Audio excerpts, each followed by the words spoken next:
Bonjour, comment tu vas? Très bien. Alors, belle manif, hein? Ah, c'est une très belle manif aujourd'hui. Là, on a manifesté voilà, de République à Nation. Il y a eu du monde, hein? Ah, il y avait un putain de monde aujourd'hui. C'est vrai que ça change de ce qu'on fait d'habitude. Donc, Voilà. côté, quoi. Et il y a même un gars sur une véhicule de ville de Paris, il a écrit Hidalgo va te faire enculer. Carrément? Bah oui. Mhm. Et franchement, il a pas tort, hein. Moi, Hidalgo, j'ai envie qu'elle dégage celle-là. Je ne peux plus la voir. Ouais. Ouais, elle n'est pas très populaire, hein. Le périph' à 50, j'en veux pas. Le Grand Paris Express, j'en veux pas. Mhm. Tu mets des trucs dans les oreilles, c'est ça, pour éviter d'être embêté Alors, par les oui, bonbons? c'est des bouchons d'oreille. Ouais. Parce que des fois, ils font sauter des pétards. Des fois, on ne sait jamais, il peut y avoir du gazage. Et ils lâchent des grenades lacrymogènes. Ouais. Au début des gilets jaunes sur les champs, il y avait une médic. Elle avait pris une grenade de désencerclement près de sa tête et elle est devenue sourde d'une oreille. Ah, ok, ouais. Mhm. Donc, et ça fait hyper mal. Et après, l'audition, c'est irréversible. Enfin, des fois, elle peut être provisoire, mais elle peut être à vie. Mhm. Donc, Mais là, aujourd'hui, c'est calme, hein? non, aujourd'hui, ça a été calme. J'espérais qu'il y aurait des émeutes, mais il n'y en a pas eu. Je me disais c'est calme parce qu'il n'y a pas beaucoup de policiers, mais ils sont présents, mais à distance, ils sont en mode fermage. Ouais. Oui. Non, c'était pour regarder. Donc, Tu voulais voir quoi on va voir si ça tournait. Donc, Ah oui, tu croyais que je faisais ça de filmer? non, il n'y a pas de problème. Ah oui, non. Donc, voilà. Donc, Ouais. moi, Hidalgo, je peux plus la voir en peinture, celle-là. Elle est en train de foutre la merde. Elle se dit socialiste, elle n'est même pas socialiste. Et avec l'argent du contribuable, elle s'est offert un voyage en Polynésie. Donc moi, là, en prochaines élections, elle va partir en retraite et après, c'est Rémi Féraud qui va prendre la relève et franchement, il ne sera pas mieux, hein. Est-ce qu'il y a eu un bon maire à Paris que tu Alors, écoute, des bons maires, Chirac? franchement, moi, les bons politiques, je ne crois pas beaucoup. Si on avait un vrai maire socialiste, déjà, la première chose qu'il aurait fait, c'est racheter tous les appartements de Paris, tous ces immeubles-là, tous ces putains d'appart. Donc, pour justement reloger tous les SDF, les mal logés. Là, tu viens de mettre un fond vert. Après, attends, je vais le retirer, mais après, ça doit être ici. Ah, bonjour, tac. C'est vrai que je suis assez nul pour enlever. Ça doit être ça peut-être. Tac, filtre chat, modérateur. Voilà. Tu sais sur où tu appuies? Non, pas du tout. Je vais sur une des touches là. Alors, bon, on va essayer de toucher les touches, hein. Ça, fond vert, ouais. Voilà, je l'ai retiré. Voilà, donc oui, j'ai envie que Hidalgo dégage parce que un vrai maire socialiste, il pourrait racheter tous les immeubles de Paris, de sa ville, et reloger les gens. Que les gens ils aient plus à galérer à payer des quittances de loyer à prix fou, qu'ils aient plus à dormir sur le trottoir, qu'ils puissent se reloger eux-mêmes.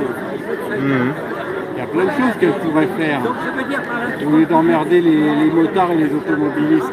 Mais on est tous complices d'abord. Il y a encore l'histoire des ZFE aussi, là. Je sais pas où ils en sont dans cette histoire-là, quoi. Non, je veux dire, je voudrais vraiment qu'on ait un vrai système social. Donc, je contribue à s'enrichir et je contribue. Donc voilà, un accès direct au logement, direct à l'emploi, que dès 17 ans, la majorité à 17 ans et que les jeunes ils puissent travailler directement avec ou sans diplôme, que le permis de conduire soit facile, rapide et pas cher. Ouais. Et qu'on n'ait vraiment plus à galérer pour s'en sortir. Parce que là, on est en train de régresser. Ils sont en train d'agrandir Paris. Donc, en plus, le vrai Paris, il n'est même pas derrière le périph', il n'est pas ici, il est sur l'île de la Cité. Oui, l'ancien Paris, ouais. Donc, Ouais, c'est vrai que ça continue à s'agrandir, tout ça, quoi. Et pourquoi on y va? C'est ça la question. Moi, je voudrais vraiment qu'on avance, qu'on progresse, que les jeunes voilà, ils puissent... Oui, c'est pas facile. Ça va, oui. Donc il n'est plus à galérer pour s'en sortir. Parce que maintenant il faut faire des études, il faut des diplômes. Je veux dire, je connais une femme, elle a presque 60 ans, elle passe un CAP d'électricien. Il y en a une autre, elle a passé un CAP de jardinier à 58 ans. Lamentable. Je veux dire, à 60 balais déjà, tu dois avoir ta retraite sans condition. Alors, Si tu as bossé, tu as la retraite que tu mérites. Si tu as cotisé, tu as plus. Et si tu n'as rien foutu, tu auras l'équivalent d'un RSA. Alors tu sais, ma sœur, j'avais appris que que l'autre, le président, voulait faire passer la retraite à 66 ans et demi. Et en calculant un peu, je me suis dit, si tu convertis ça en mois, ça fait 66 ans et 6 mois. Et je lui ai dit, tu ne veux pas passer à quelque chose? Ma sœur, elle m'a traité de complotiste. Non mais c'est vrai, on est en train de on progresse plus en fait, on régresse. C'est-à-dire que maintenant, pour avoir du travail, pour avoir sa retraite, pour avoir un logement, même il y a un truc qui me révolte tout autant, c'est que par exemple, des parents handicapés ou qui ont une situation financière qui n'est pas très aisée, on leur retire leurs gosses sans les prévenir et on les donne à l'ASE où ils sont traités comme de la merde. Et même ça me révolte. J'ai un pote, lui et sa meuf, ils ont tous les deux un handicap, ils sont tous les deux sous tutelle ou curatelle, et on leur a retiré le gosse. Et en plus, quand ils placent les enfants à l'ASE, ça coûte une blinde, un pognon de dingue, comme dirait le président. Non, mais on n'a pas à retirer un enfant sans une bonne raison. Je veux dire, mon grand-père, il frappait sa femme, il frappait ma grand-mère, il frappait ses filles. On lui a jamais retiré ses gosses. Ike Turner, le mari de Tina Turner, la chanteuse, qui était chanteur aussi d'ailleurs, il frappait sa première femme, il frappait sa seconde épouse, il frappait ses gosses, il se poudrait le nez avec de la farine, on lui a jamais enlevé ses gosses. Donc Bertrand Cantat, est-ce qu'il a des enfants? Je ne sais pas, mais si c'est le cas, on ne va pas les lui enlever, c'est sûr. Donc, mais ce que je voulais dire, c'est que le fric qui est dépensé, qui devrait être donné aux parents s'ils n'ont pas les moyens, quoi. Déjà, moi je dis pour avoir du pognon, il faut bosser. L'argent, on n'est pas dans un monde de bisounours. L'argent, ça ne tombe pas du ciel. Tu as besoin d'argent, tu travailles. Tu veux quelque chose, tu l'achètes. Mais par contre, c'est souvent ceux qui travaillent le moins qui gagnent le plus d'argent. Je vais dire, alors c'est pas exactement ça. C'est ceux qui sont en haut de l'échelle, qui sont tout en haut, qui gagnent le plus d'argent. Et ils ne travaillent pas beaucoup, ceux-là? Non, ils travaillent. Faut pas déconner, ils bossent quand même. Mais ils ne gagnent pas toujours leur argent, honnêtement. Ceux qui sont en haut de l'échelle travaillent énormément? Eux, oui, ils travaillent, bien sûr, faut pas déconner. Bien sûr, ils travaillent.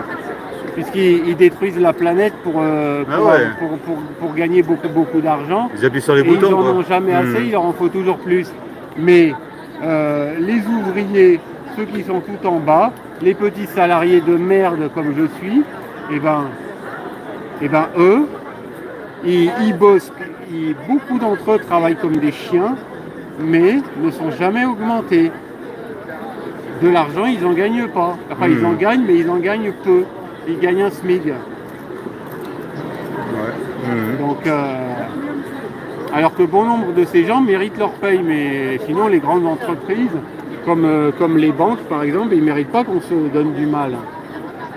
Il y en a même un là, il a écrit « banquier fils de pute ». Et franchement, je lui donne raison. Il y en a un autre, il a écrit « on tue pour de l'argent ». Et il a réécrit encore, il a rajouté « on détruit la planète pour de l'argent ». Il a raison. Si tu veux aller... c'est vrai que c'est une aberration. Donc en fait, quand il s'agit de consommer, tant que c'est vous qui payez, vous êtes accueillis à bras ouverts. Mais dès que c'est à eux de vous payer, il n'y a plus personne. Du moins, il y a toujours un obstacle. Parce qu'ils veulent que ce soit nous qui les payons et pas le contraire. Ils veulent que ce soit nous qui les payons. Et c'est toujours les ultra riches qui truandent leurs impôts. Et beaucoup de maires, de ministres volent dans la caisse du contribuable. de vos impôts. C'est-à-dire que quand vous faites vos courses au supermarché, vous payez la TVA. Et bien une partie de votre TVA construit des routes, des chemins de fer.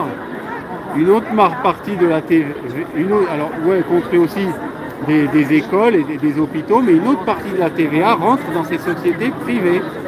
Ouais. Des entreprises privées comme Eiffage, APRR, qui se font des couilles en or sur vos impôts.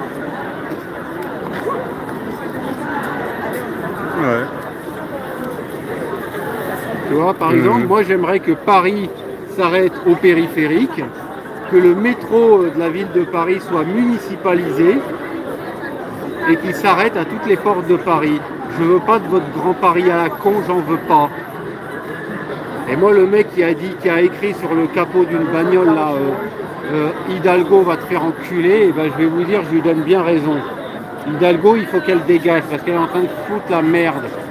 Elle n'est pas socialiste. Et Rémi Féraud, c'est pareil, il ne faut pas voter pour lui. Ça sert à de toute façon qu'on ne peut plus voter du tout. À chaque fois qu'on vote, on se fait baiser l'élection, piège à con. Voilà. Donc voilà. Ouais, c'était le mot de la fin. Élection, piège à con. Ouais. Bonne morale, quoi. Ce qui est, je pense, la vérité, quoi. Mais... Ah, tiens, il y a Salim.